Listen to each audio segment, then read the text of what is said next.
बदल जाना होगा वक्त के साथ या फिर वक्त बदलना सीखना होगा। मजबूरियों को कोसने से कुछ नहीं होगा, हर हाल में चलना सीखना होगा। नमस्कार, मैं सूर्यवीर आप सबका स्वागत करता हूं साइंस बाय सूर्यवीर में। और आज हम पढ़ने जा रहे हैं बहुत ही शानदार सी क्लास, जिसके अंतर्गत हम तंत्रिकीय आवेग प्रसारण की पूरी मैकेनिज्म का अध्ययन करेंगे। ओके फ्रेंड्स, ठीक है। तो देखिए, जब हम न्यूरॉन के बारे में चर्चा करते हैं, न्यूरॉन का मतलब होता है तंत्रिका कोशिका। तो ये हो गई एक तंत्रिका कोशिका हम बनाने जा रहे हैं डियर फ्रेंड्स। ये एक तंत्रिका कोशिका है जिसका ये साइटोन हो गया या कोशिका काय हो गया, साइटोन। और ये हमारे डेंड्रॉन्स हो गए, और ये डेंड्रॉन्स आगे डिवाइड होंगे डेंड्राइट्स में। इसके अंदर साइटोन के अंदर एक सुविकसित केंद्रक होगा, well developed nucleus is found in the साइटोन। और इसमें होंगे निसल्स ग्रेन्यूल्स जो प्रोटीन संश्लेषण के काम आएंगे। अब तंत्रिकीय आवेगों का जब संचरण होगा तो सबसे पहले आवेगों को डेंड्रोन के द्वारा ग्रहण किया जाएगा और ग्रहण करके साइटोन में भेजा जाएगा। साइटोन से ये एक्सोन वाला जो लंबा हिस्सा है, इस एक्सोन में आएंगे क्या, तंत्रिकीय आवेग। और इस एक्सोन से होते हुए तंत्रिकीय आवेगों का प्रसारण एक्सोन के लास्ट वाले हिस्से तक होगा। देखिए, ये लास्ट वाला जो बटन नुमा हिस्सा होता है, this is called synaptic knob. तो इसको हम सिनेप्टिक नोब कहते हैं। और इस सिनेप्टिक नोब में भरे होते हैं वेसिकल्स। क्या फ्रेंड्स, वेसिकल्स। और वेसिकल्स में भरे होते हैं न्यूरोट्रांसमीटर, जैसे एसिटिलकोलिन, एपिनेफ्रिन और नॉर एपिनेफ्रिन। तो ये है एक्सोन, और एक्सोन की झिल्ली को बोलते हैं एक्सोप्लाज्म, एक्सोलेमा। और इसके अंदर भरा हुआ रहता है एक्सोप्लाज्म। ओके। अब जैसे ही तंत्रिकीय आवेग आएंगे तो तंत्रिकीय आवेगों का प्रसारण डेंड्रोन के द्वारा ग्रहण किया जाएगा, साइटोन तक आएंगे और साइटोन से एक्सोन तक होते हुए एक्सोन के लास्ट वाले सिरे तक, जिसे हम सिनेप्टिक नोब बोलते हैं, यहाँ तक आएंगे सिनेप्टिक नोब। और इसका हिंदी मीनिंग भी यही होता है, सिनेप्टिक नोब्स। Okay friends. तो क्या होता है कि जैसे एक तो वो अवस्था होती है जब न्यूरॉन्स हमारे काम नहीं कर रहे होते हैं, यानी कि विश्रांति अवस्था होती है जिसमें किसी भी प्रकार के तंत्रिकीय आवेगों का प्रसारण नहीं होता है।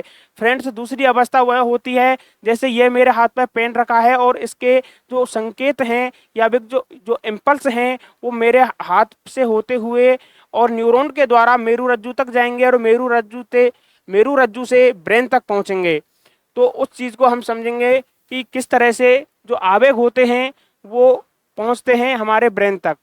ठीक है, इम्पल्स कंडक्शन की पूरी प्रतिक्रिया को आज हम पढ़ेंगे, पूरी मैकेनिज्म को। तो देखो, ये जो है हमारा एक्सोन हो गया,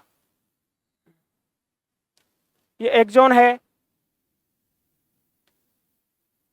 एक तंत्रिका कोशिका का एक्सोन है। ठीक है, इसके बाहर क्या होगा, पॉजिटिव चार्ज, और अंदर पाया जाएगा फ्रेंड्स नेगेटिव चार्ज। बाहर पॉजिटिव चार्ज और झिल्ली के अंदर होगा नेगेटिव चार्ज। और बताइए, झिल्ली को क्या बोलते हैं, एक्सोन की झिल्ली को एक्सोलेमा कहा जाता है, एक्सोलेमा कहा जाता है। ओके। अब ये पहली अवस्था है, इसको हम बोलते हैं ध्रुवीकरण, ध्रुवीकरण या फिर बोले पोलराइजेशन, पोलराइजेशन। इसमें क्या होता है, किसी भी प्रकार का इम्पल्स कंडक्शन हमारे बॉडी में नहीं होता है तो न्यूरॉन क्या है, शांति अवस्था में रहते हैं। और जब न्यूरॉन्स विश्रांति अवस्था में रहते हैं या फिर किसी भी प्रकार के आवेगों का प्रसारण नहीं होता है तो एक्सोलेमा की झिल्ली के बाहर होता है पॉजिटिव चार्ज और झिल्ली के अंदर होता है नेगेटिव चार्ज। अब देखते हैं, इसी अवस्था को हम बोलते हैं पोलराइजेशन या ध्रुवीकरण। अब ये पॉजिटिव चार्ज बाहर कैसे गया और नेगेटिव चार्ज अंदर कैसे गया, उसके कारणों के बारे में हम चर्चा करें। तो देखिए, ये जो एक्सोलेमा होती है, इसका पहला कारण होता है कि एक्सोलेमा पोटेशियम आयनों के लिए, किसी भी कोई भी सेल होती है उस सेल के अंदर होता है पोटेशियम आयन और सेल के बाहर होते हैं सोडियम आयन। इस बात को पहले हमको समझना होगा। अब क्या होता है कि ये एक्सोलेमा जो है वो सोडियम पोटेशियम आयन के लिए क्या रहती है, पारगम्य। पोटेशियम आयन के लिए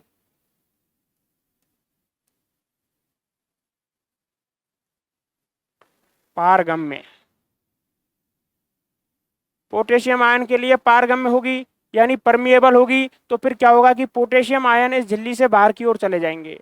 अब आप मुझे एक बात बताइए कि पोटेशियम पर भी क्या है, पॉजिटिव चार्ज, और जब पॉजिटिव चार्ज अंदर से बाहर की ओर जाएगा तो बाहर पॉजिटिव चार्ज बढ़ जाएगा और अंदर पॉजिटिव चार्ज कम हो जाएगा। तो एक तो पहला कारण तो इसका ये हो गया। और सोडियम आयन जो होते हैं इसके लिए ये एक्सोलेमा परमिएबल नहीं होती है, यानी कि सोडियम आयन से बाहर से अंदर नहीं आ सकते, जबकि पोटेशियम आयन एक्सोलेमा की झिल्ली के अंदर से बाहर की ओर मूव कर जाएंगे। तो पोटेशियम आयन है ये, इस पर क्या है, पॉजिटिव चार्ज। अब ये पॉजिटिव चार्ज जब अंदर से बाहर जाएगा तो बाहर की तरफ पॉजिटिव चार्ज बढ़ेगा, तो बाहर हो गया पॉजिटिव चार्ज, ये हो गया पहला कारण। दूसरा कारण होता है कि एक्सोलेमा की झिल्ली के अंदर नेगेटिव आयंस के प्रोटीन होते हैं। ये देखो ये नेगेटिव चार्ज है क्योंकि नेगेटिव प्रोटीन, ऋणात्मक प्रोटीन पाए जाते हैं, ऋणात्मक प्रोटीन होते हैं, ऋणात्मक प्रोटीन एक्सोलेमा में, एक्सोलेमा के अंदर। और तीसरा कारण हो गया फ्रेंड्स कि ये जो एक्सोलेमा की झिल्ली होती है इस झिल्ली पर सोडियम पोटेशियम पंप होता है, और ये सोडियम पोटेशियम पंप क्या करता है कि 3 सोडियम को बाहर ले जाता है और 2 पोटेशियम को अंदर ले जाता है। देखिए कैसे होता है ये कि अब ये है sodium potassium, sodium potassium pump. इसमें क्या होगा कि 3 सोडियम 3Na+ बाहर जाएंगे और अंदर आएंगे कितने, 2K+ या 2 पॉजिटिव चार्ज। अब मुझे आप एक बात बताइए कि जब 3 सोडियम आयंस यानी 3 पॉजिटिव आयंस बाहर गए और केवल 2 पॉजिटिव आयंस अंदर आए, तो इसका मतलब पॉजिटिव ज्यादा बाहर की तरफ गया। जब पॉजिटिव आयंस ज्यादा बाहर की तरफ जाएंगे तो बाहर की ओर पॉजिटिव चार्ज हो जाएगा और अंदर की ओर नेगेटिव चार्ज हो जाएगा। तो ये 3 कारण हुए जिनके कारण झिल्ली के बाहर की ओर क्या हो गया, पॉजिटिव चार्ज, और अंदर की ओर क्या आ गया, एक्सोलेमा की झिल्ली के अंदर की ओर नेगेटिव चार्ज। ये अवस्था वो है जब हमारी स्किन के अंदर या हमारी बॉडी में जो न्यूरॉन्स हैं उनमें किसी भी प्रकार के तंत्रिकीय आवेगों का प्रसारण नहीं हो रहा। इसीलिए इस अवस्था को हम बोलते हैं विश्रांति कला वैभव, या रेस्टिंग मेम्ब्रेन पोटेंशियल भी हम इसको बोलते हैं डियर फ्रेंड्स, विश्रांति कला वैभव। और ये वेरी वेरी इंपॉर्टेंट है, इसकी वैल्यू होती है -70 से -90 मिलीवोल्ट।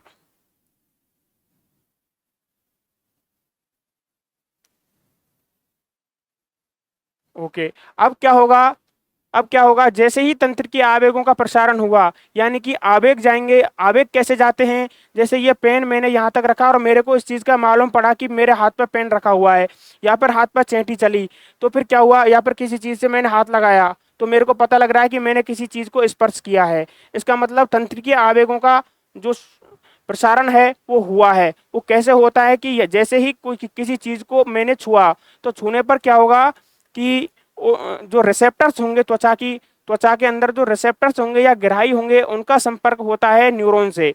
तो वो न्यूरॉन के द्वारा ग्राही न्यूरॉन से कनेक्ट रहते हैं और उन ग्राही के द्वारा न्यूरॉन से होते हुए तंत्र के आवेग जाते हैं, और ले जाता कौन है, संवेदी न्यूरॉन, और लाता कौन है, मोटर न्यूरॉन।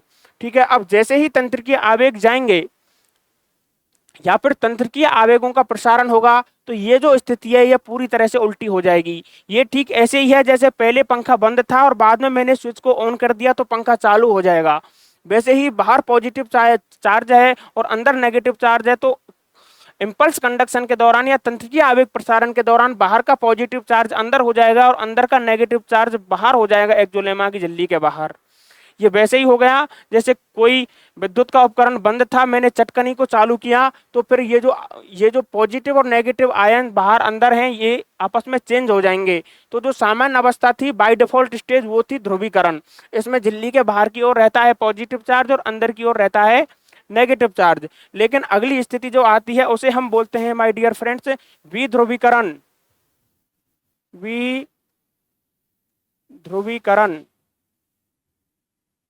विध्रुवीकरण या फिर बोलें डीपोलराइजेशन। डीपोलराइजेशन इसमें क्या होगा कि जैसे ये न्यूरॉन का एक्सॉन है, अब क्या होगा कि ये स्थान हो गया ए और ये हो गया बी। अब मुझे तंत्रिकीय आवेगों का प्रसारण ए से बी की तरफ करना है, तो जहां झिल्ली की एक्सोलेमा हो गई है, तो एक्सोलेमा जहां पहले ध्रुवीकरण की स्थिति में जहां पहले पॉजिटिव चार्ज था, वही चार्ज अब बदल जाएगा। तो झिल्ली के बाहर जहां पॉजिटिव चार्ज था, तो अब वो हो जाएगा नेगेटिव चार्ज में। तो ये हो गया negative charge my dear friends, क्योंकि अब आवेग प्रसारण होगा और अंदर हो गया पॉजिटिव चार्ज, बाहर हो गया नेगेटिव चार्ज। ये सब क्रिया अपने शरीर के अंदर चलती रहती है। देखो कितनी सूक्ष्म क्रियाएं चलती हैं हमारे शरीर के अंदर और हमको पता नहीं लगता।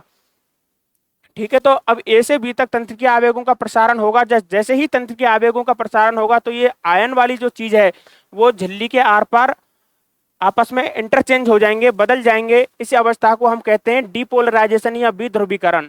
अब यहां से यहां तक आवेग पहुंचे तो ये एक एक्सॉन ही तो है, आगे इसका क्या होगा, साइटोन और डेंड्रॉन। अब ऐसा हुआ कैसे, ऐसा इसलिए हुआ क्योंकि यहां पर उपस्थित होंगे क्या, सोडियम चैनल। जब सोडियम चैनल उपस्थित होगा तो सोडियम बाहर की ओर, मैंने बताया था किसी भी सेल के बाहर होता है सोडियम और अंदर होता है पोटेशियम आयन। तो सोडियम चैनल जब ओपन हो जाएंगे, Na+ चैनल या Na+ गेट ये ओपन हो जाएंगे, तो Na+ गेट ओपन होंगे तो Na+ यानी पॉजिटिव आयंस जो होंगे वो बाहर से अंदर की ओर आ जाएंगे फ्रेंड्स। पॉजिटिव आयंस बाहर से अंदर मूव कर जाएंगे, बाहर से अंदर मूव कर जाएंगे, बाहर से अंदर मूव कर जाएंगे। तो भर भर के जैसे ये गेट ओपन होगा तो बाहर का पॉजिटिव आयंस है यानी सोडियम आयंस है वो बाहर से अंदर की ओर आएगा, तो अंदर पॉजिटिव चार्ज बढ़ जाएगा। जब अंदर पॉजिटिव चार्ज बढ़ जाएगा तो इम्पल्स कंडक्शन हो जाएगा। ओके फ्रेंड्स, तो ये बाहर से अंदर की ओर आ जाएंगे और अंदर पॉजिटिव चार्ज हो जाएगा। तो ये हो गई दूसरी अवस्था हमारी। अब देखिए जैसे ही इम्पल्स कंडक्शन हो गया, उसके बाद में हमको पुनः उसी स्थिति में आना है, क्योंकि वापस से कभी इम्पल्स कंडक्शन होगा तो ये डिपोलराइजेशन अवस्था में नहीं हो सकता दोबारा से, इसलिए वापस से हमको पहुंचना पड़ेगा रिपोलराइजेशन अवस्था तक या फिर जिस अवस्था में पहले हम थे। तो देखो ये जो अवस्था होगी, यहाँ इसमें क्या होगा, इसमें पोटेशियम गेट्स, पोटेशियम, अब पोटेशियम तो अंदर था ही, अंदर था तो पोटेशियम बाहर चला जाएगा। जब पोटेशियम बाहर चला जाएगा तो वापस से बाहर क्या हो जाएगा, झिल्ली के बाहर पॉजिटिव चार्ज, झिल्ली के बाहर क्या हो जाएगा, पॉजिटिव चार्ज, और अंदर क्या हो जाएगा, नेगेटिव चार्ज। तो ये वही ध्रुवीकरण वाली स्थिति हो गई और इस अवस्था को हम कहते हैं रिपोलराइजेशन या पुनः ध्रुवीकरण।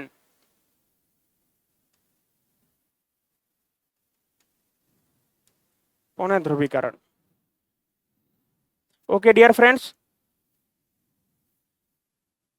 ठीक है, मिलते हैं अगले ऐसे ही इंटरेस्टिंग जानकारी प्राप्त करने के लिए हमसे जुड़ते रहिए। Okay, thank you.